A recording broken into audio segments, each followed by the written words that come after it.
Merci, c'est à la fois un honneur et un plaisir parce que je vais pouvoir partager avec vous des réflexions de recherche sur un thème qui me passionne et que j'explore depuis plusieurs années.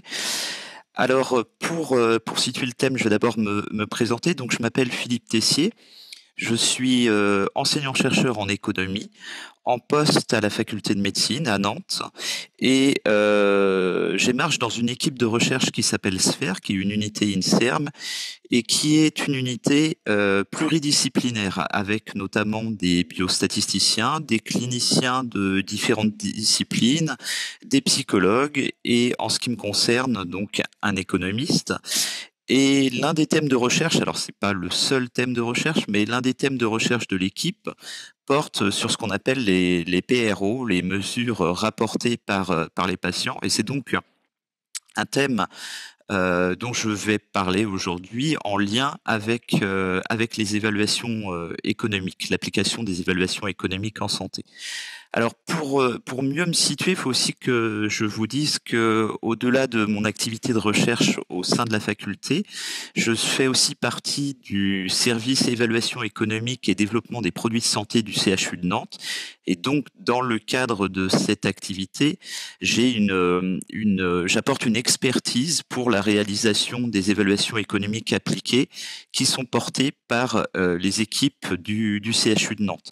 Donc j'ai à la fois sur les évaluations économiques un regard d'utilisateur pratique de ces méthodes, et puis ce dont je vais plutôt vous parler aujourd'hui, c'est le regard, j'ai envie de dire, critique des méthodes, critiques dans le sens positif, c'est-à-dire quels sont leurs potentiels, quelles sont leurs limites et comment est-ce que on peut envisager de les développer dans le futur. Donc c'est pour ça que je vais vous parler de nouvelles pistes de recherche.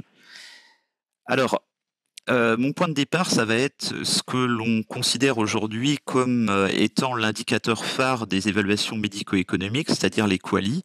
Alors, je ne vous ferai pas l'injure de vous expliquer ce que sont les QALY que vous devez connaître, mais cet indicateur a aujourd'hui 50 ans. Alors, à peu de choses près, c'est plutôt en 2020-2022. Et il y a une publication qui a été qui est apparue pour les 50 ans des QALY et qui notait que effectivement cet indicateur s'est imposé un peu partout dans le monde, puisque en fait on le retrouve comme indicateur privilégié dans de nombreuses recommandations nationales, recommandations méthodologiques sur la manière d'effectuer des évaluations économiques. Et donc, cet indicateur est utilisé quasiment partout. Néanmoins, en dépit de cette utilisation très large, sur le plan recherche, la suprématie des QALYs est contestée, et elle est contestée sur deux plans principaux. D'abord sur le plan normatif, c'est-à-dire que, et je vais revenir plus précisément sur cette raison, il y a un débat sur ce que doit être la valeur des soins, c'est-à-dire sur la manière dont on doit définir la valeur des soins et de savoir si les QALY reposent sur la bonne conception de cette valeur des soins. On pourrait dire que ce débat normatif, c'est aussi un débat de nature éthique. Et puis, la deuxième raison est une raison plutôt descriptive, c'est-à-dire qu'on s'interroge dans plusieurs travaux de recherche sur la capacité des QALYs à saisir l'expérience que vivent les patients. Donc, autrement dit, est-ce que les QALYs qui vont être utilisés dans des évaluations médico-économiques pour renseigner l'impact des soins, est-ce que finalement, ils ont un caractère exhaustif quant à la prise en compte de cet impact des soins. Et puis, du coup, du fait de cette contestation de cette suprématie, la présentation que je vais faire s'intéresse aux pistes de recherche alternatives à cet indicateur des QALYs. Alors, pour vous présenter ces pistes de recherche alternatives, je vais séparer ma présentation en deux. Une première partie va être consacrée aux aspects conceptuels, normatifs. Je vais vous expliquer, de par l'expérience, j'ai souvent été confronté à cette question-là, Je vais vous expliquer pourquoi je me pose ces questions. Parce que souvent, quand je présentais les travaux empiriques que je vais vous détailler, qui font l'objet de la deuxième partie de ma présentation, il arrivait qu'on me dise, OK pour la partie empirique, mais pourquoi est-ce que tu te poses, ou avec mes co-auteurs, pourquoi est-ce que vous vous posez ces questions-là? Donc je vais commencer par vous expliquer cet aspect-là, les raisons du pourquoi. Alors les raisons du pourquoi, ça part des principes de construction des qualis. Donc les qualis, la raison pour laquelle, notamment les raisons pour lesquelles ils se sont diffusés, pour lesquelles ils connaissent aujourd'hui cette suprématie dans les évaluations médico-économiques, on pourrait dire d'abord par leur transversalité. C'est un indicateur qui est censé pouvoir être utilisé pour différentes interventions, pathologies et populations. Ensuite, pour ses caractéristiques intrinsèques, c'est-à-dire c'est un indicateur qui combine de l'information sur la durée de vie et sur la qualité de vie. Et puis enfin, ce faisant, elle présente deux autres caractéristiques qui vont être le cœur de ma discussion. D'abord, il s'intéresse spécifiquement à la qualité de vie liée à la santé. Et ça, c'était présenté notamment par un des promoteurs et des développeurs de l'indicateur Qualis, George Torrens. C'était présenté non pas comme une limite, mais un objectif. L'idée étant que les soins visant à améliorer la santé, on n'a pas forcément besoin d'aller regarder la qualité de vie des patients au sens général. La deuxième caractéristique des qualis, qui est souvent utilisée, bien évidemment, mais plus rarement discutée, c'est que les qualis, ce sont des mesures reportées par les patients, c'est-à-dire qu'ils sont construits à partir de réponses des patients à des questionnaires, et pourtant ce sont des mesures qui ne sont pas totalement subjectives. Pourquoi? Parce que lorsqu'on passe des réponses des patients à un score de qualité de vie, on va utiliser une pondération des différentes dimensions de la qualité de vie auxquelles les patients ont répondu, par exemple leur capacité à être mobile, leur capacité à être autonome, est-ce qu'ils ressentent de la douleur ou de l'anxiété. Ces pondérations ne proviennent pas des patients, mais proviennent d'enquêtes qui sont menées auprès de la population générale. Et évidemment, pour mener ces enquêtes, on interroge la population générale sur des états de santé qui sont hypothétiques. Donc, que les personnes interrogées ne vivent pas au moment où on leur fait passer les questionnaires. Et ce qui peut sembler assez curieux, c'est si cette méthodologie est extrêmement répandue, elle est au cœur de l'utilisation des qualis, pourtant il n'y a pas de consensus sur la raison de suivre cette approche-là. Pour vous donner la raison qui est principalement avancée, la plupart du temps, c'est de dire c'est la population générale qui est la future bénéficiaire des soins, c'est elle qui finance les soins, donc il est normal que c'est elle qui ait un droit à définir ce qui est important en matière de santé. Et pourtant, comme le montre un article de 2016 de Versteeg et Brouwer, on trouve dans la littérature de multiples justifications alternatives et aucune n'emporte vraiment le débat, c'est-à-dire il n'y a vraiment aucune justification qui permet de trancher comme quoi les poids de qualité de vie, l'importance relative des dimensions de la qualité de vie devrait être déterminée par la population générale et pas forcément par les patients. Donc ça, c'est un bref exposé, un bref rappel des principes des qualis. Et donc, je vais passer aux limites qui vont m'intéresser aujourd'hui et sur lesquelles je vais vous présenter les travaux empiriques auxquels j'ai participé. Alors, la première limite, c'est finalement le focus historique des qualis sur la santé. Bien évidemment, avec la pratique, on s'est rendu compte que finalement, il y a des interventions qui sont ciblées, qui concernent des patients bien évidemment, mais qui vont pas forcément être ciblés spécifiquement sur la santé, voire il y a des interventions qui vont affecter la santé, mais dont les conséquences sur la vie vont dépasser nos conceptions actuelles de la santé, qui sont dans les questionnaires très différentes de celles de l'OMS, parce que vous connaissez bien sûr la définition de la santé de l'OMS, et si on essaye de la considérer en pratique, finalement elle est tellement englobante qu'on pourrait quasiment tout y mettre. Donc en fait, Le questionnement ici, c'est qu'est-ce qu'on fait quand on parle des soins palliatifs? Qu'est-ce qu'on fait lorsqu'on parle des soins des services médico-sociaux? Qu'est-ce qu'on va faire quand on parle de soins à des personnes dont les états de santé sont chroniques? C'est-à-dire, on ne peut pas finalement améliorer l'état de santé, mais on essaye néanmoins d'améliorer leurs conditions dans un sens plus général. Et donc, ce questionnement, actuellement, il a donné naissance à une littérature qui est en pleine émergence, que vous connaissez probablement. C'est celle dite des Bolton. Alors, ça veut dire boulonner ou boulon. Pour notamment le questionnaire économique dit de l'EQ5D. Et cette littérature des boulons, ça consiste à se dire, bon, bah, quelles sont les dimensions qu'on a manquées? Dans les 5 dimensions, quelles sont les dimensions essentielles qui peuvent être impactées par des maladies et dont on n'a pas tenu compte lors du développement de cet indicateur-là? Alors évidemment, ça peut concerner tous les types de questionnaires liés à la santé qui sont utilisés pour les Qualis, donc le SF6D, le HUI également, peuvent être concernés par cette démarche-là. La deuxième limite, celle dont j'ai parlé de tout à l'heure, c'est que les poids de qualité de vie des qualis, comme ils sont déterminés a priori par l'interrogation de la population générale, ils ont une particularité, c'est qu'ils sont déterminés à partir d'états de santé abstraits. Ce que je veux dire par là, c'est que quand on évalue la qualité de vie d'une personne, par exemple, qui a un cancer, on ne lui pose pas de questions en lien avec le cancer. En fait, on lui demande dans quelle mesure elle est mobile, dans quelle mesure elle est anxieuse, dans quelle mesure elle ressent des douleurs. Et ce sont ces réponses-là que l'on va présenter à la population générale pour évaluer les poids des différentes dimensions de la qualité de vie. Donc autrement dit, ce sont des descriptions très abstraites. Et puis, comme on évalue les poids une bonne fois pour toutes, l'autre caractéristique des qualis, c'est que si l'état de santé d'une personne est chronique, bah dans ce cas-là, en fait, le poids de qualité de vie, l'importance des dimensions relatives de la qualité de vie ne change pas au fil, au fil du temps.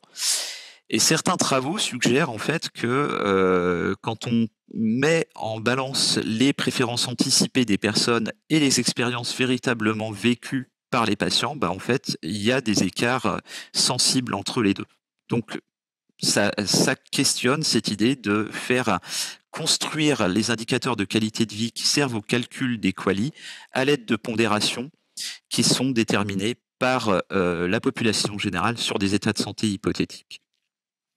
Donc alors quand on part de ces limites-là, quelles sont les 2 pistes de recherche qui actuellement sont développées et dont je vais vous parler, même si je vais insister essentiellement sur celle-ci?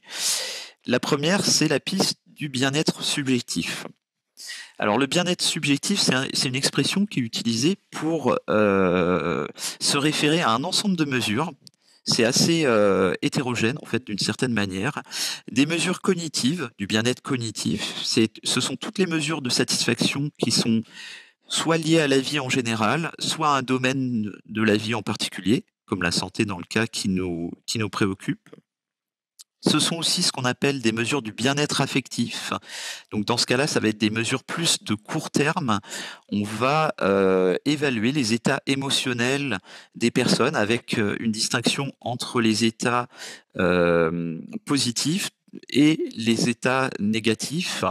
Cette distinction est importante parce qu'on a montré, par exemple, que certaines maladies peuvent entraîner une augmentation à la fois des états émotionnels positifs et négatifs. Donc ce ne sont pas exactement les 2 faces symétriques d'un même concept. Et puis certains auteurs, en particulier les économistes, y ajoutent aussi une dimension qu'on dit du bien-être eudémonique. Alors là, ce sont des mesures sur des interrogations de ce qui est important dans la vie. À quel point est-ce que la vie fait sens? À quel point est-ce qu'on considère que sa vie a de la valeur? Et la considération de ces mesures, bah, ça a conduit à mettre en avant la possibilité à la place des qualis, d'utiliser ce qu'on appelle en fait les well-bees. Donc années de vie ajustées par le bien-être, dont la principale caractéristique par rapport aux qualis, les 2 principales caractéristiques, c'est que elles reposent sur des pondérations des dimensions de la qualité de vie qui sont déterminées par les personnes concernées, pas dans des situations hypothétiques, mais dans des situations vécues. Et deux, elle concerne la qualité de vie au sens général. La deuxième possibilité, c'est la deuxième piste de recherche, c'est ce qu'on appelle l'approche par les capacités d'Amartya Sen. Et cette approche-là, en fait, elle suggère que ce qu'on devrait prendre en compte, c'est ni ce que ressentent les personnes, ni ce qu'elles font ou ce qu'elles sont, mais ce qu'elles sont capables d'être et de faire. C'est-à-dire comment est-ce que leur état de santé leur permet de choisir ce qui est intéressant dans leur vie, leur permet de choisir leur vie telle qu'elles souhaiteraient la vivre. Et donc, là, ça donne lieu au développement des qualises. Alors, c'est subtil, hein, la différence, c'est qualise plutôt que qualise. J'avais vu un article américain qui expliquait aux étrangers, notamment en français, comment on devait dire qualise, et qu'il écrivait Kwallee. Donc, voilà, c'est clair. Qualise d'un côté, qualise de l'autre.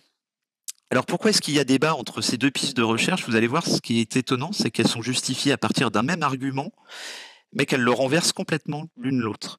Cet argument, c'est la possibilité de ce qu'on appelle l'adaptation hédonique, qui a été documentée pour tout un tas d'états de santé différents, c'est-à-dire le fait d'avoir connu plusieurs épisodes d'AVC, d'avoir des douleurs, d'avoir des limitations fonctionnelles,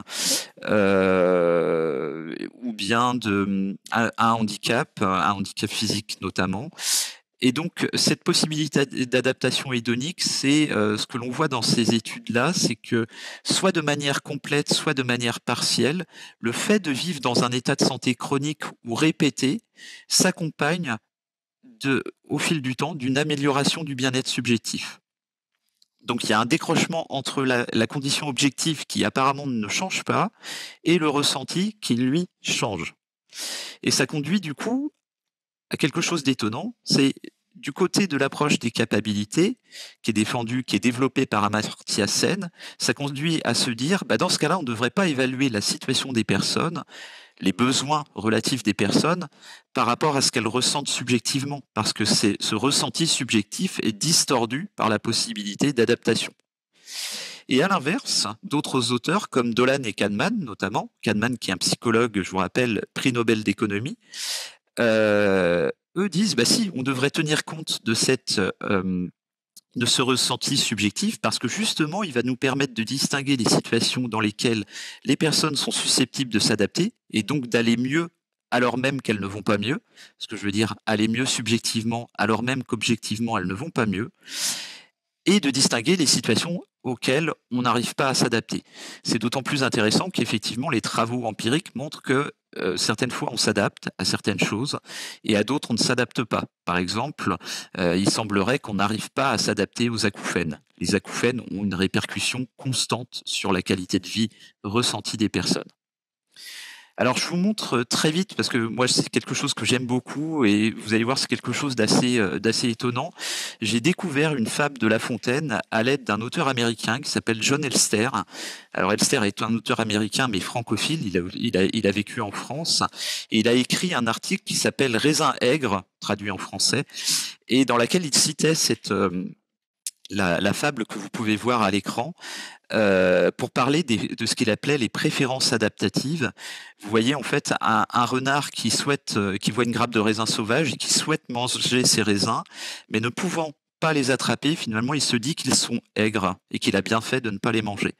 Et c'est le questionnement d'Elster, et ce questionnement, c'est celui qui doit nous conduire à dire, est-ce qu'on doit mesurer la qualité de vie de manière objective par l'approche des capacités, ou est-ce qu'on doit plutôt aller dans le sens des mesures du bien-être subjectif, sur des mesures subjectives précisément parce que on peut soit en conclure que le renard va moins bien, en fait son espace de liberté s'est restreint, soit en conclure qu'il va mieux, psychologiquement il se sent mieux. Donc c'est le débat sur le sens normatif. Alors comme je suis assez bavard sur mes diaporamas, je vais parfois me permettre d'aller un peu vite. Je ne vais pas développer cette approche par les capacités que j'ai travaillé avec quelqu'un qui, si je me trompe pas, a participé avant moi au webinaire, c'est Jocelyn Tuiliez. on s'était interrogé sur ce qui se passe actuellement par rapport à cette approche des capacités dans le champ de la santé. C'est-à-dire que sur le plan théorique, l'idée c'est de mesurer l'espace de liberté des personnes et vous voyez comment ça se fait dans les questionnaires. Finalement, on leur demande pas ce qu'elles font, on leur demande à quel point elles s'estiment capables de faire telle ou telle chose. Donc, ça va plutôt dans le sens de l'idée des capacités. Le problème, c'est que quand on veut, à la fin, construire un index des capacités, donc un score unique, on regroupe les différentes dimensions entre elles. Et comment est-ce qu'on établit l'importance relative des dimensions? En s'en remettant à des mesures des préférences ou à des mesures du bien-être subjectif. Autrement dit, pour l'instant, on ne sait pas comment faire une mesure totalement objective et du coup, ça trahit un peu l'esprit initial de la mesure. Donc ce à quoi on s'était intéressé avec Jocelyn dans un papier, c'était de voir si finalement on obtenait deux concepts différents entre le bien-être subjectif et cette mesure subjectivement construite. Et ce qui était intéressant, c'est qu'on concluait, alors on avait mené cette étude auprès de personnes atteintes de cancer du sein, et on concluait que oui, effectivement, bien qu'on passe par une approche subjective, ça faisait une différence d'interroger les personnes sur ce qu'elles ressentaient ou ce qu'elles estimaient être capables de faire qui serait intéressant pour elles.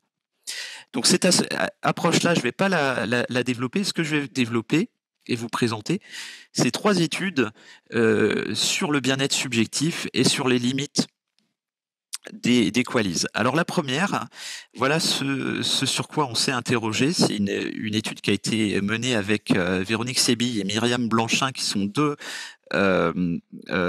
biostatisticiennes de mon équipe. Et on s'est posé cette question-là. Est-ce que avoir un diagnostic de ce cancer change l'importance des dimensions de la qualité de vie liées à la santé au cours du temps? Donc traditionnellement, ce qu'on regarde, c'est est-ce que le diagnostic de cancer change les réponses des patients au fil du temps. Là, c'était pas tant les réponses qui nous intéressaient que de savoir si ces réponses traduisaient une différence d'importance des dimensions. Alors c'est ce qu'on appelle dans la littérature le response shift, donc un changement dans la manière de répondre, et en particulier le response shift de repriorisation. Donc c'est assez imbuvable comme terminologie, mais ça dit bien l'idée, c'est-à-dire il y a un changement dans la réponse, et ce changement, c'est un changement des priorités que l'on accorde aux différentes dimensions de la qualité de vie.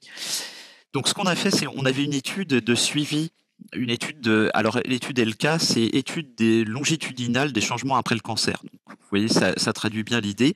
On suivait des femmes après un diagnostic de cancer du sein. Alors elles ont été suivies durant 5 ans, mais à cette époque-là, on avait un suivi qu'à 2 ans.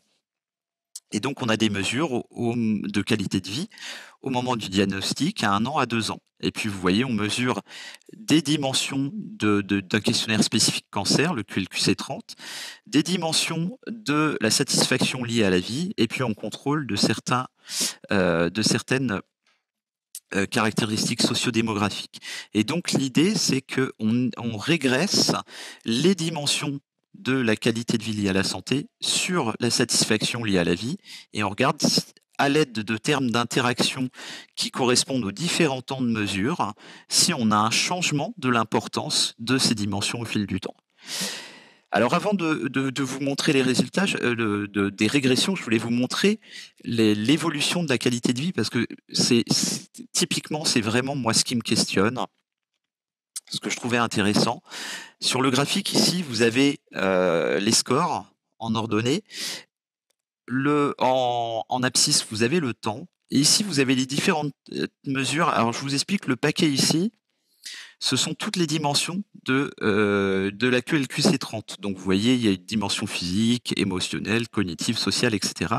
Et ce que vous pouvez voir, c'est que sur les 2 ans, il y a certains changements du QLQC30. Soit certaines dimensions s'améliorent, soit se détériorent. Et en parallèle, ce que je trouvais impressionnant, c'est que vous voyez, la satisfaction liée à la vie, c'est quasiment plat. Alors ça, il y a une petite variation, mais franchement, c'est en moyenne, mais statistiquement, c'est plat. Et la question qu'on s'est posée, c'est de savoir s'il y avait du changement dans l'absence de changement.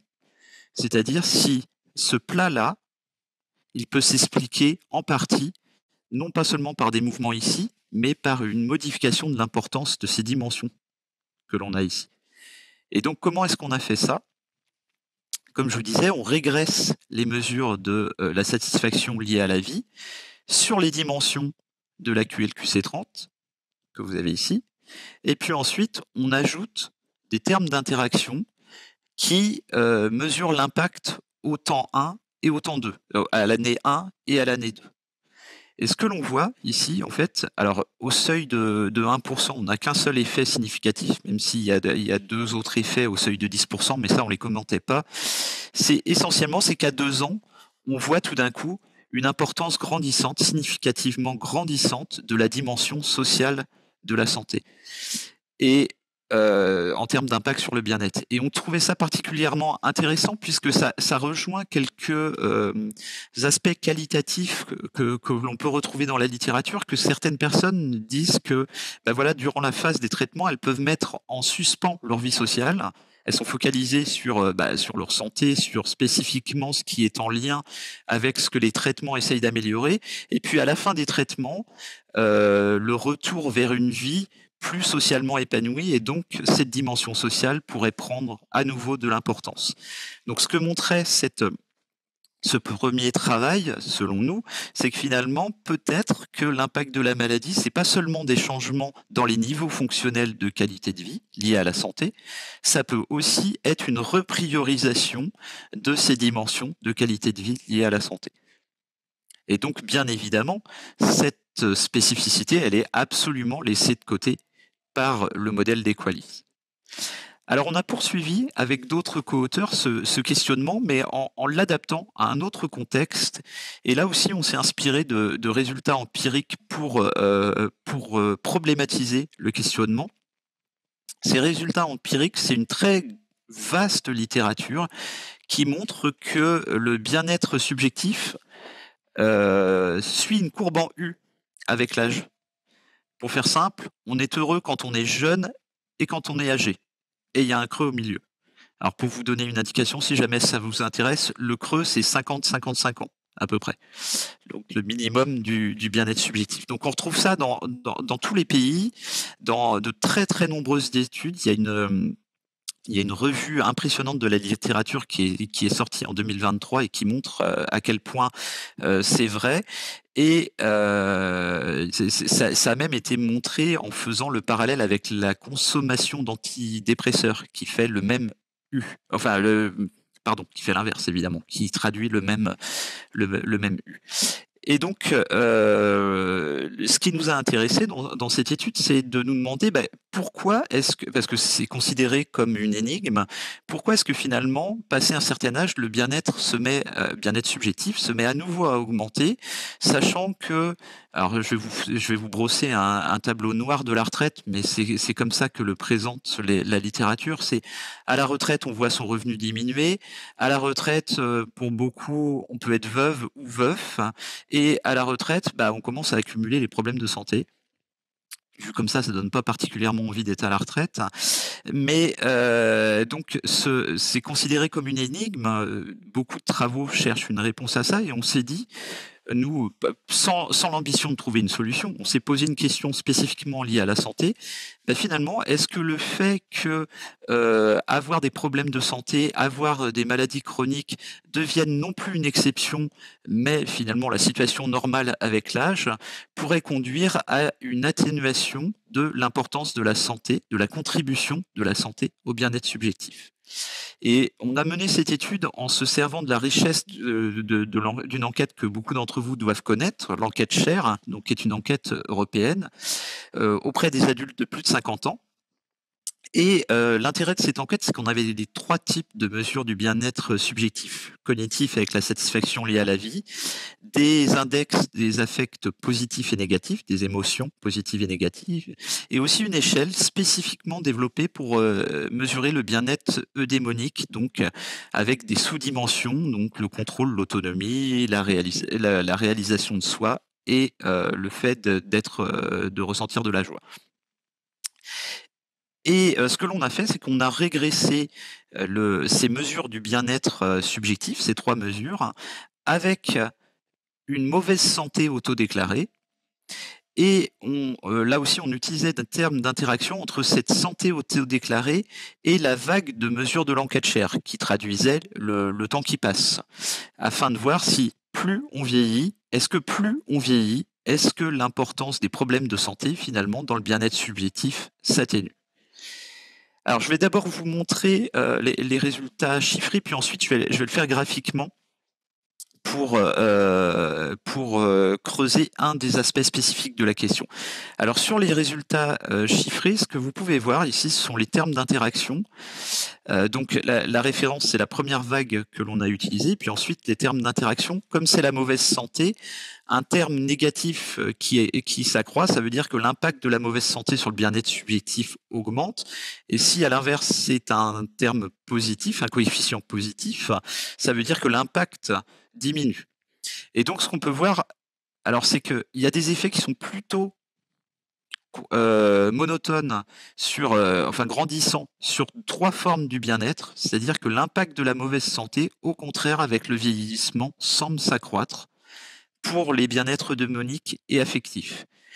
Et puis là, c'est moins tranché, alors c'est différent déjà pour la satisfaction liée à la vie, mais il y a une différence uniquement au début, et puis ensuite, vous voyez, très difficile de dire que ça s'accroît ou pas dans le temps. Donc en fait, on a essayé de creuser cette question-là, et au-delà des vagues de mesures, donc qui sont 2007, 2011, 2013 et 2015, ces 4 vagues-là, on a distingué les cohortes et on a réestimé les coefficients pour chaque cohorte. Et ça donne ça. Alors là, vous avez les différents types de mesures du bien-être subjectif. Et par rapport au graphique, pour aller assez vite, ce qu'on peut voir, ça confirme bien évidemment ce qu'on a vu avant, c'est que finalement, et ça, vous allez voir, je vais en discuter brièvement en conclusion, ça pose problème parce qu'on regroupe à l'intérieur d'une même catégorie ce qu'on appelle les mesures du bien-être subjectif, mais selon la catégorie de mesure, on obtient des choses différentes. C'est-à-dire selon que c'est cognitif, la satisfaction liée à la vie, c'est une réflexion sur qu'est-ce que j'ai fait de ma vie, qu'est-ce que j'en pense. Selon que c'est affectif, là c'est du ressenti, c'est pas de la réflexion, on obtient des résultats différents. Donc ça pose question parce que ça veut dire que finalement on parle de bien-être subjectif, mais ça semble vraiment pas être une catégorie homogène.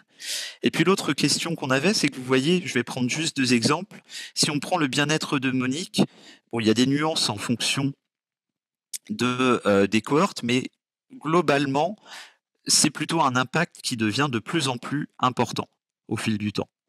Alors que si on prend la satisfaction de vie, vous voyez qu'en moyenne ici, pour plusieurs cohortes, ça semble plutôt être de moins en moins important, l'impact négatif diminue, alors que pour les personnes âgées, au contraire, l'impact est plus fort. Alors, vous pourriez vous dire qu'ici, c'est assez bizarre, cette espèce d'à-coup. C'était un peu problématique de mener cette étude sur ces données-là, mais on n'avait pas d'autres données disponibles. Le problème, c'est que, vous voyez, entre 2007 et 2011, on capture totalement l'impact de la crise financière de 2008-2009, dont on sait qu'elle a eu des conséquences en termes de bien-être subjectif. Donc, évidemment, là, ça peut rendre de l'interprétation des résultats compliqués. Mais néanmoins, en fait, ce qu'on voyait, c'est que l'importance de la santé dans le bien-être subjectif n'est pas figée, elle évolue avec le temps. Et enfin, je vais terminer par la dernière étude à laquelle j'ai participé sur le sujet. Alors, c'était une étude en cours qui a été faite avec François-Charles Wolff, donc qui est économiste à Nantes Université. Et dans cette étude, on s'est plus focalisé directement sur les QALYs eux-mêmes, sur la méthodologie des QALYs. C'est-à-dire, on est parti de ce questionnement-là.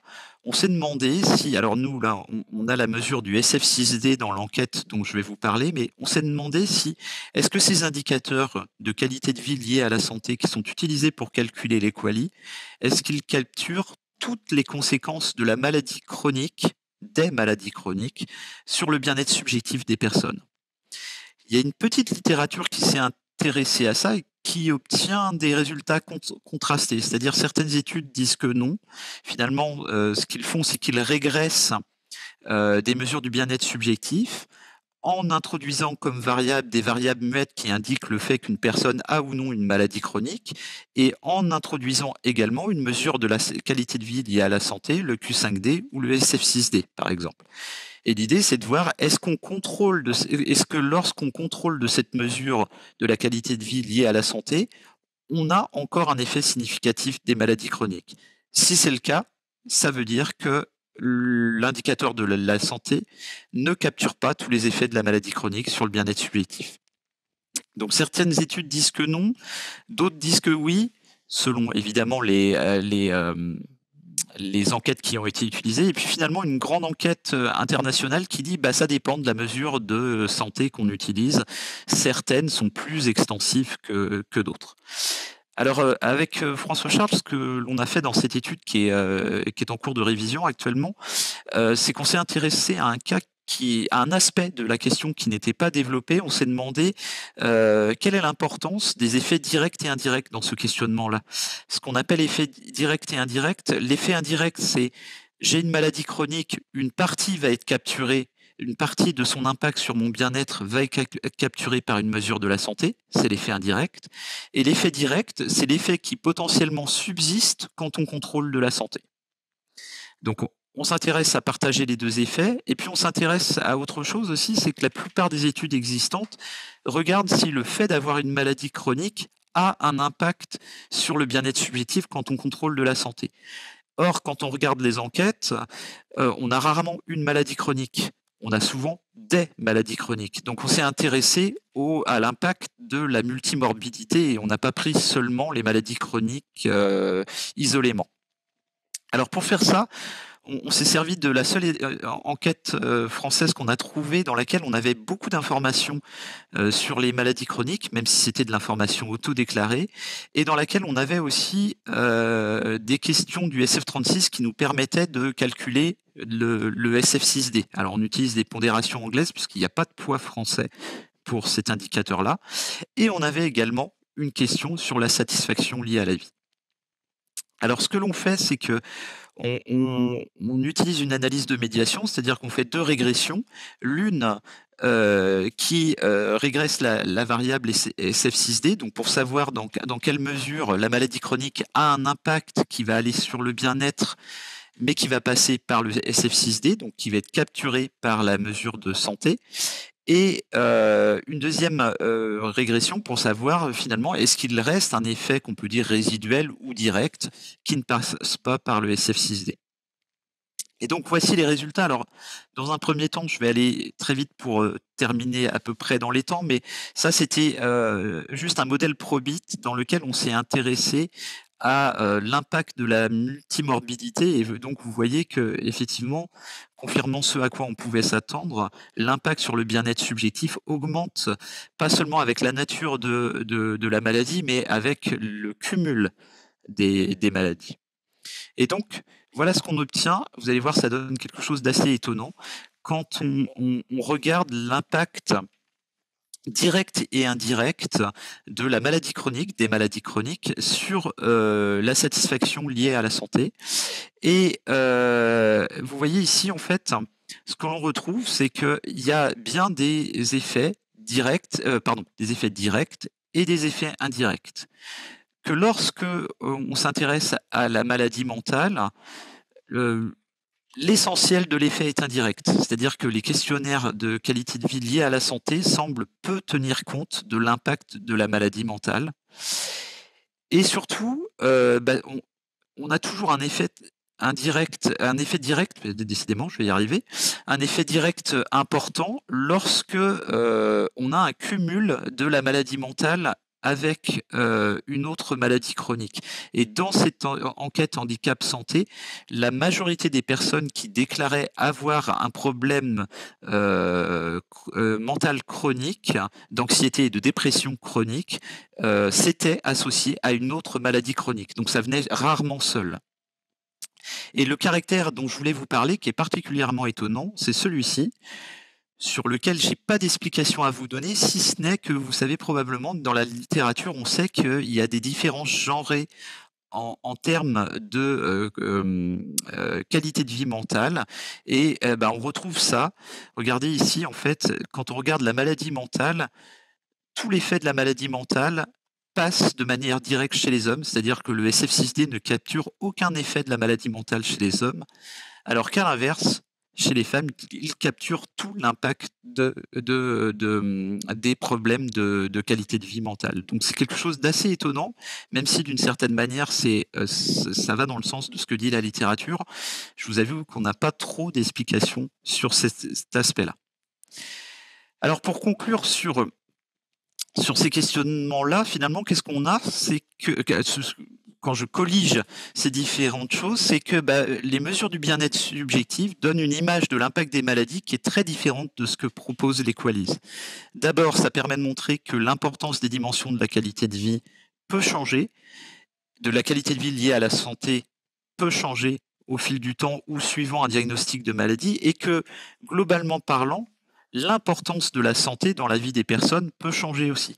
Ce qu'on peut concevoir de manière conceptuelle, si vous avez une maladie chronique, par définition, on ne peut pas forcément améliorer l'état, donc il faudra bien ajuster sa vie à cet état de santé qui va rester chronique. Ce qui veut dire, et puis ce dernier travail qui vous montre que finalement les maladies chroniques ont des effets qui peuvent ne pas être capturés par les questionnaires de qualité de vie qui sont utilisés pour calculer les QALY. Alors quand je vous présente ça comme ça peut donner l'impression que c'est facile de souligner les manques des QALYs et que les mesures du bien-être subjectif apportent beaucoup d'informations supplémentaires. Néanmoins, un aspect que j'ai pas le temps de développer, mais que je tiens à souligner en conclusion, c'est qu'elle pose aussi plein de questions et elle pose aussi plein de problèmes. D'abord, c'est à partir de ces constats-là, qu'est-ce qu'on fait? Est-ce qu'on reconstruit des QALYs, mais qu'on détermine des poids de qualité de vie qui proviennent des patients, de l'expérience vécue par les patients, plutôt que sur des états de santé hypothétiques imaginés par la population générale? Est-ce qu'on utilise, comme certains travaux, le bien-être subjectif pour identifier ces dimensions de la vie que ces outils manquent actuellement? Et puis, est-ce qu'on substitue au final les Welby aux QALYs? Mais dans ce cas-là, je saute un petit peu. Dans ce cas-là, on a plein de soucis, c'est que puisque le résultat est dépendant de la mesure de bien-être subjectif utilisée, il faudrait encore déterminer celle qui est pertinente. Et puis, vous savez que dans les QALYs, il y a un état de santé qui vaut 0. Eh ben, on ne sait pas faire ça avec les mesures de bien-être subjectif. Qu'est-ce que c'est qu'avoir un bien-être subjectif nul? On ne sait pas. Et puis enfin, ce que finalement actuellement des travaux appliqués envisagent, c'est tout simplement de mettre des indicateurs alternatifs aux QALYs dans les analyses de sensibilité.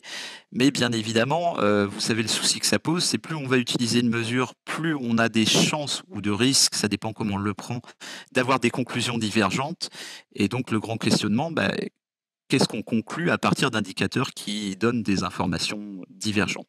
Donc il y a plein de pistes encore, à mon sens, à explorer à l'aide des mesures du bien-être subjectif, sur la manière de construire des indicateurs économiques de la qualité de vie liés à la santé, qui peuvent servir pour les évaluations médico-économiques. Et je vous rappelle qu'en vous parlant de ces mesures du bien-être subjectif, j'ai totalement occulté une littérature, elle aussi, en plein développement, sur l'aspect prise en compte des capacités. Et je terminerai juste par ce point, c'est la force actuelle des recommandations méthodologiques en matière d'évaluation médico-économique qui font que les auteurs anglais, notamment, qui sont à la pointe du développement des Welby et des QALYs, donc de ces alternatives aux QALYs, actuellement ne les utilisent pas comme alternatives. Ils les utilisent comme indicateurs plutôt complémentaires ou pouvant être utilisés dans des contextes spécifiques dans lesquels les QALYs sont peu utilisés. Et je pense que la raison, c'est précisément que, vu que l'une des questions importantes pour l'évaluation médico-économique, c'est qu'on puisse comparer les études entre elles, puisqu'on parle de questions d'allocation des ressources, plus on va se mettre à utiliser des indicateurs différents, plus ce genre de questionnement va être difficile pour les institutions qui sont destinées à utiliser les résultats des études empiriques. Voilà, j'ai été très bavard sur la question, je pourrais l'être beaucoup plus. Je vous remercie beaucoup de votre attention.